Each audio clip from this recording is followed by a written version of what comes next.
Hey everyone, welcome back to the BioNexus podcast series, Autism Uprooted. Today we will be speaking again to the wonderful Alexandra from the UK.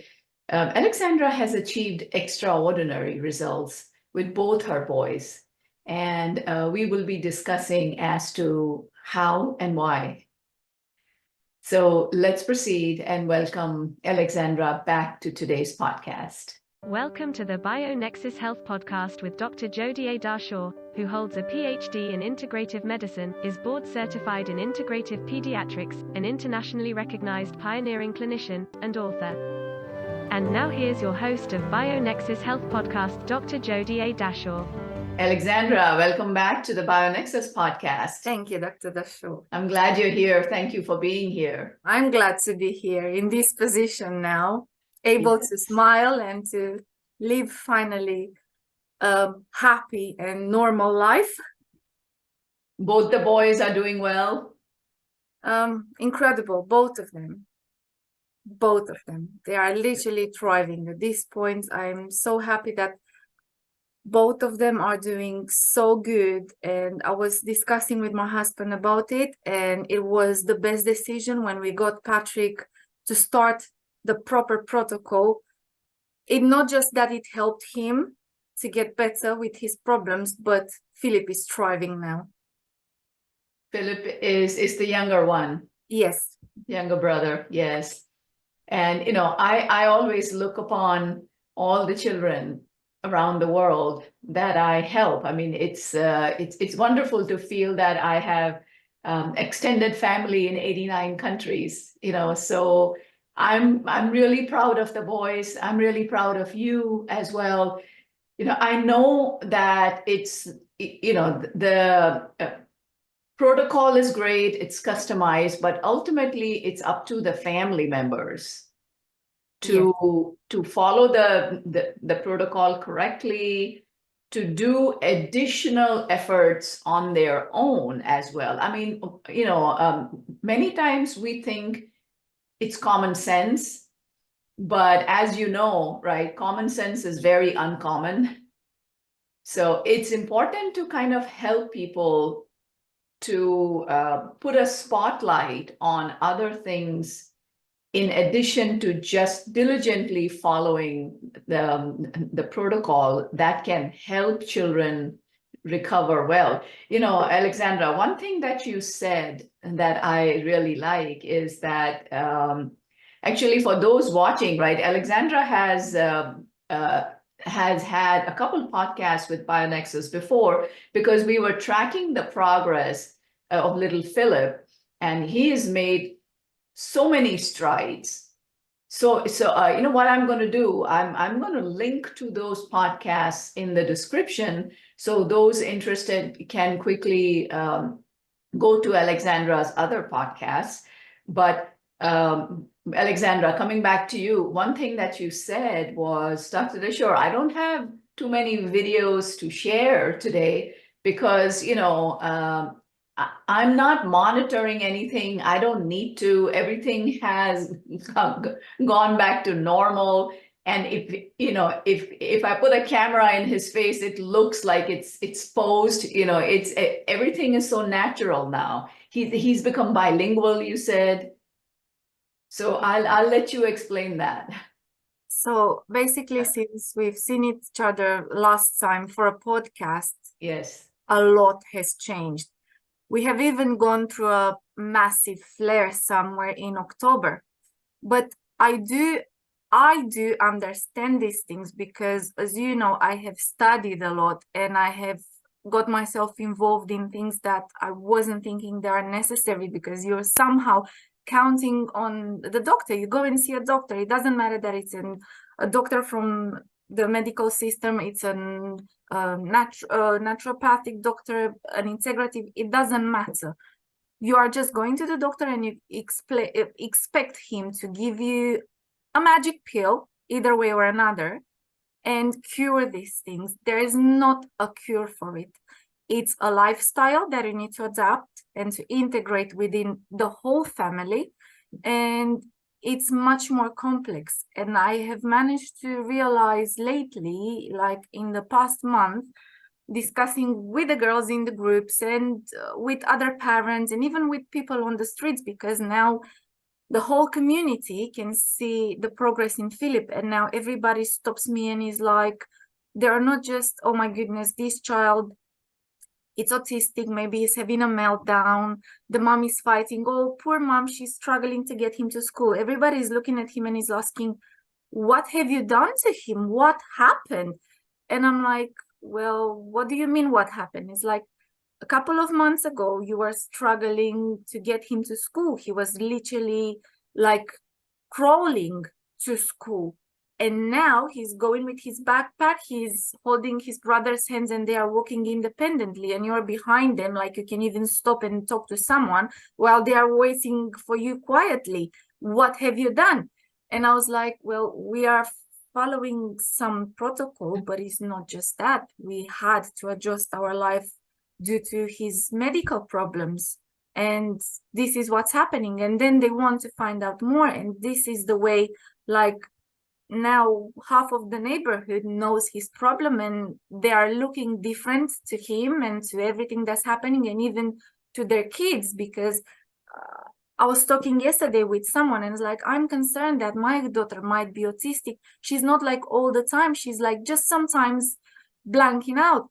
And I'm like, well, what's her diet? And she said, she's intolerant to dairy, but I'm not really following any diet. And I said, that's the key.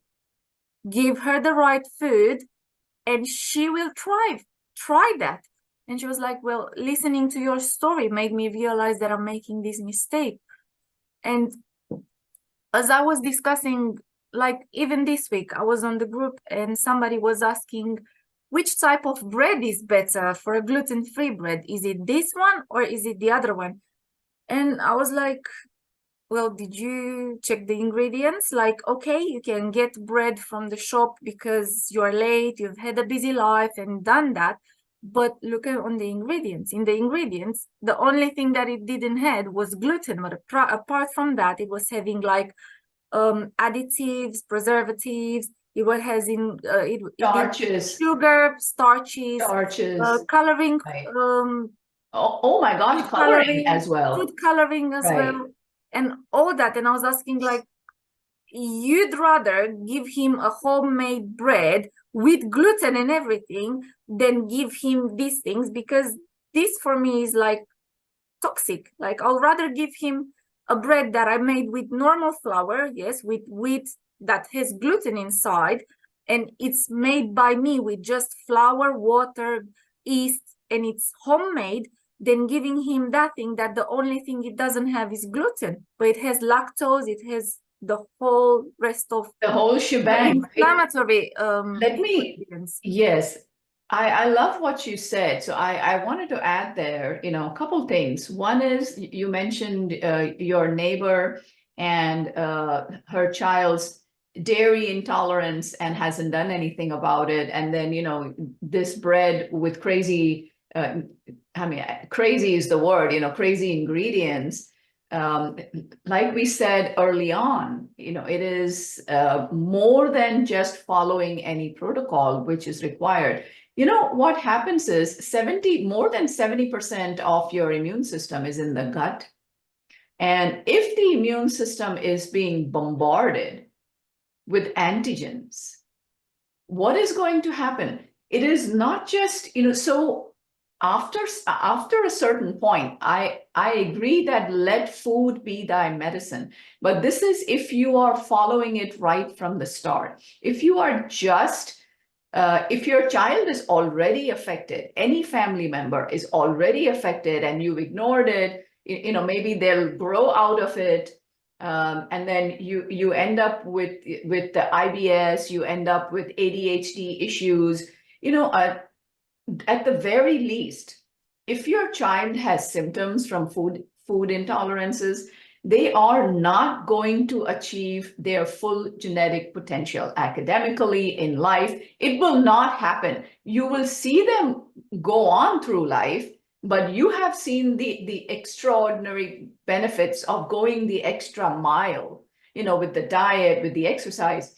other than the herbal protocol. So your neighbor's child may end up needing intervention, investigation, so that, to make sure that the gut is okay, the immune system is okay. But all these antigens in the gut, they dysregulate the immune system. And then what else do? They punch holes in the lining, causes leaky gut. Then there is translocation or movement of gut bacteria, the byproducts of the gut bacteria, right? Toxins, the bacteria, of course, they pee, they poop, they shed their skin. So all of these byproducts, they can travel anywhere. They go to the liver, they go to the brain. Once they are in the bloodstream, it can go anywhere. And then you get symptoms, right? You get allergies. Oh, I have a nose that's always running. My son has, and we have this chronic cough that's always there. So there are many such symptoms. I've had some adults end up with fatty liver disease. And fatty liver disease, is it fat? No, you don't have to go on a low-fat diet. You have to understand that this is bacterial byproducts that are coming into the liver, and your cholesterol molecule, the LDL, is trying to bind these toxins, which is why so many of your lab results look like, oh my God, I have high cholesterol. Oh my God, I have, fatty liver disease. But the root causes have to be dealt with. So anyways, yes. So you have been making homemade food. We are making homemade food since forever, like since we started, since we've learned that this might be the problem. Yes. We've started making, because I had a busy life, so it was easy for me to get, it wasn't necessarily cereals in the morning when they were 1 year old, but it was like something quick, a sandwich, something super quick for them to have. And then they were having food in school or in nursery. They were coming home. Philip was in a complete meltdown and in a tantrum, and I wasn't understanding what's happening, because at home he was a lot more manageable than how he was after school. Well, I have realized something. Although the diet hasn't been the cleanest, especially because we've traveled a lot this time, well, me giving them a packed lunch in school, although in school they were in a gluten-free, dairy-free diet, but me giving them packed lunch has made a massive difference in everything. Because again, in all this period, we had COVID one more time, and we had influenza A again. Well, everybody was suffering, like, because my whole family got it. My brother was crying with fever, with pain. My mother couldn't breathe. Everybody was in pain. Even for Patrick was a bit harsh, because he was right after this the surgery, and he was feeling sick and weak. Philip had a fever, vomited once, and that's it. And he got over it. Apart from got over it, no regression, no nothing. Patrick stayed with a cough for maybe 2.5 weeks, something like this. But he's just at the beginning of the protocol. We've only started, like, how many months? It's like 4 months now. So Patrick, like yes. Patrick, yes. And he has been into a surgery, as I said, is a bit different with Patrick. Patrick is just now building his immune system, which was very compromised, on almost collapsing as Philip was. So yeah, just these simple things, me giving them packed lunch in school with cooked food, whatever I'm cooking for them to have at home, I'm just packing it and put it for them in school, has made a massive difference. And I have realized that maybe we are not necessarily teaching, we are sharing information with parents in regards to which protocol works better, what sort of supplements, but they are missing the most important bits, like how to choose your food, how to clean your house, how to make a bubble around the child, especially at the beginning when he's starting to heal. I was having a discussions with one of the girls that is on the protocol. She's calling me and she said, I don't know what to do. I think he's die off. He's not really making progress. I don't know what to do. And I was like, well, this must be something wrong. And she was like, I'm trying to change all the carpets. And I was like, hold on a second. Before you taking him into a new flare, like taking all that dust, all that mold out in the air again, take a break and let's see what's happening. It's like, what is he eating? Well, he's eating gluten-free pizza and whatever. And I was like, are you making the pizza? And she was like, no, I'm buying it. It's plant-based. And I was like, did you ever read the ingredients on it? And she was, it's just plant-based. And I was like, no, it's just powders, synthetic things, tasting like salami, bread, whatever you put in on cheese, whatever you put on the pizza.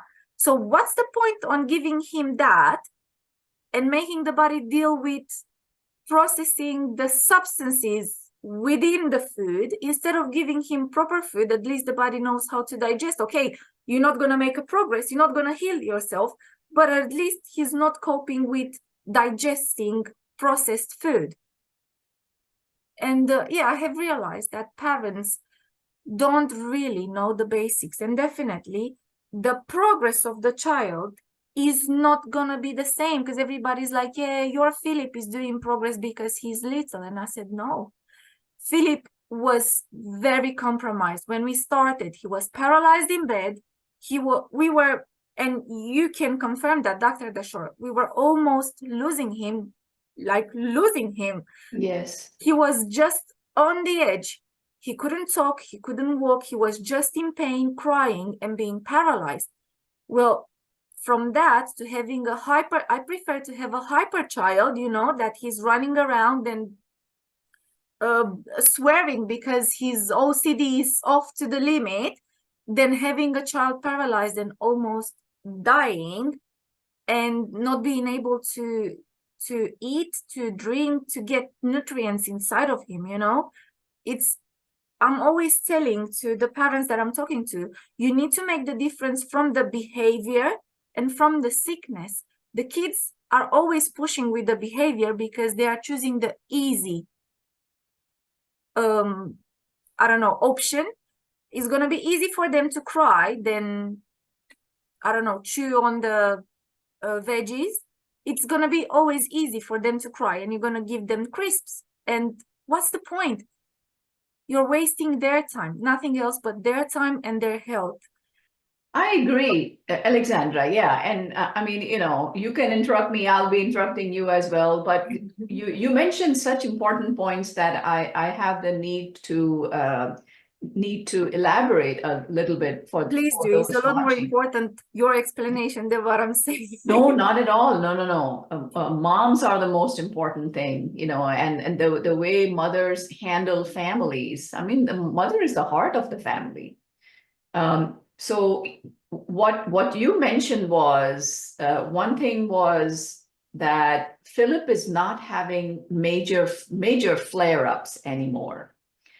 That is something which we will address in a little bit, right? Yes, the body is going to reach a point. That is the goal, you know, to reach the point where you're exposed to stuff, because life goes on, right? You know, and Alexandra mentioned that in the beginning, you have to attempt to make this bubble around the child, but that doesn't mean that the whole life he's going to live in a bubble.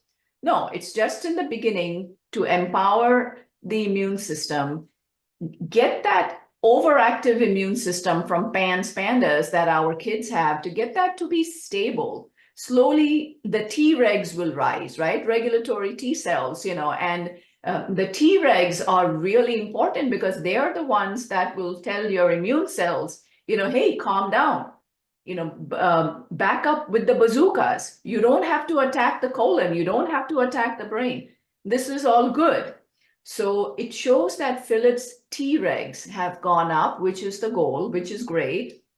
Second is reading the labels, plant-based. I mean, plant-based is a very dubious word. And it's so simple. Read the ingredients. If you cannot pronounce the ingredients, if there's anything hydrolyzed, any kind of protein, remember, all the antigens are proteins that set off the immune system to go into a PANS pandas flare. It is very easy. I'm glad you actually caught that with this mom who spoke with you, because it's very easy to get caught up in this vicious cycle. And I'm going to analyze what you said, right? Two things. One is they were doing the full protocol. They're slowly building up, following directions, doing all the herbals correctly. And then, supposedly following the gluten-free and casein-free diet.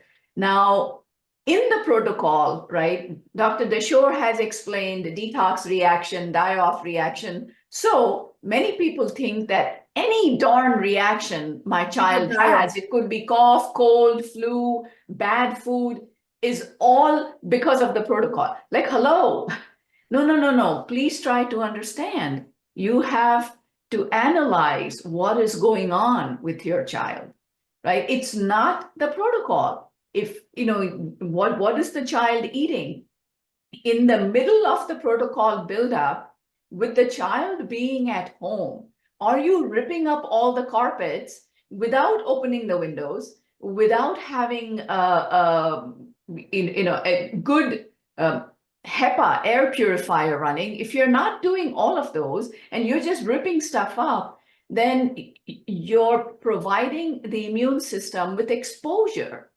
And that is why you're getting a PANS flare. It is not always die-off. I think I mentioned this to you before, or maybe I mentioned in one of my podcasts. I had one mom reach out to me from Southeast Asia.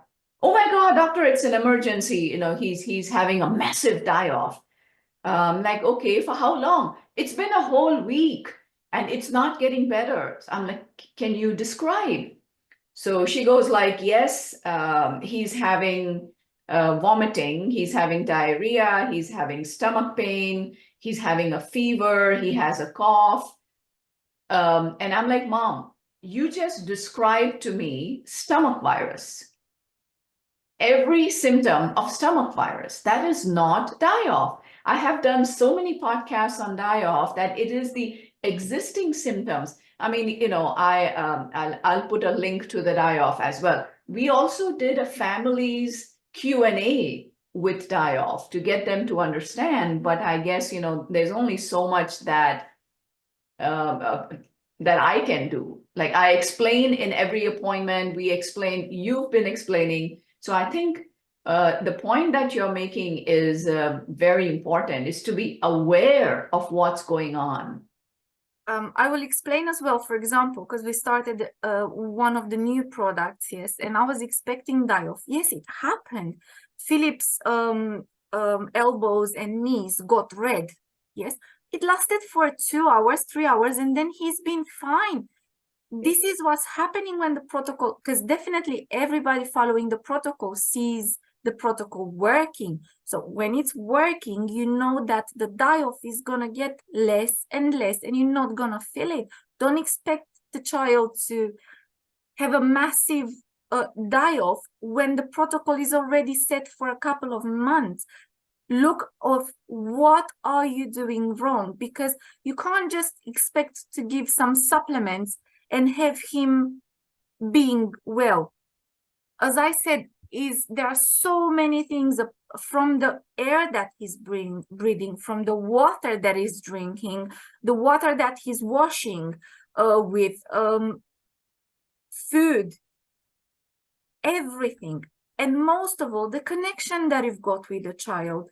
You can't expect to give a child some supplements, and I'm not talking for all the parents, but there are some parents doing that, giving them supplements, leaving the child on the phone, and then waiting for the child to recover. Well, those kids, even if their brain inflammation is going to go down, they've got, I will call them like empty pockets that you need to fill them with information. You need to explain to them how the things work in life so they're going to be able to use it.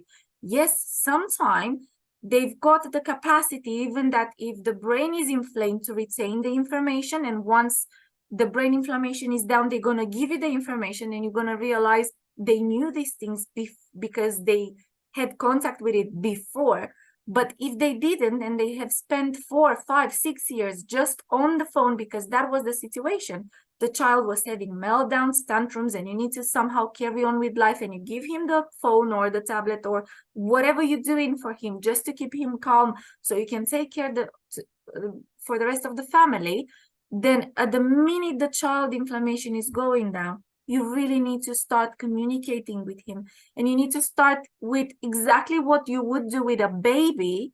Yes, milestone, crawling, teach him all that, because everything, it's important, and they're gonna give him the steps to go further.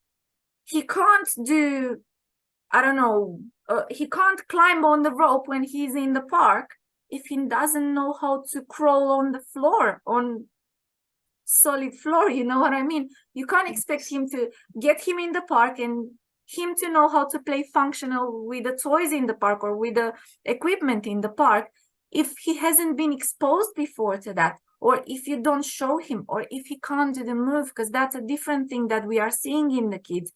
And I can see it in Philip. He loves to do coloring. Okay. Oh, he likes to color. I remember you had shared a video. Yes. About Philip coloring and how you were explaining and interacting. You know what? I would like to take a little break here and continue, because I think you're making a good and important point that we would like to expand on a bit further without any time restriction. Okay. So, right. So we will be further discussing the various elements that are involved in making sure that your child attains his full potential in part 2. So for those watching, right, remember to watch part 2. We will link again. So you're going to have many links in this very important podcast. And right. And until then, I will see you soon, because I'm going to be continuing recording part 2. And until I see you again, until you join us again, thank you for joining this time. Keep smiling, and namaste. Thank you for joining Master Herbalist Dr. Jody A. Dashaw, Director of the BioNexus Health Clinic and BioNexus Herbals, on the BioNexus Health Podcast, where we explore and share information and stories about recovering and healing from chronic and environmental illnesses such as mold biotoxin illness, Lyme disease, autism spectrum disorder, fatigue, Crohn's and colitis, mast cell activation syndrome, PANS, and more. Please help us grow our message by subscribing to our podcast channel and sharing the podcast on your social networks. For more information, visit bionexushealth.com. Information within this video, audio, or text, collectively known as the podcast, has not been reviewed by the FDA. Nothing within the podcast is intended as or should be construed as medical advice. Information is for general informational and educational purposes only. Consumers of the podcast should consult with their healthcare practitioners for medical recommendations. Seek the advice of a qualified healthcare provider. Do not disregard the advice of a healthcare provider based on any information from the podcast. The information within the podcast may contain information concerning dietary supplements or over-the-counter products that are not drugged. Our dietary supplement products are not intended for use as a means to cure, treat, prevent, diagnose, or mitigate any disease or other medical or abnormal condition.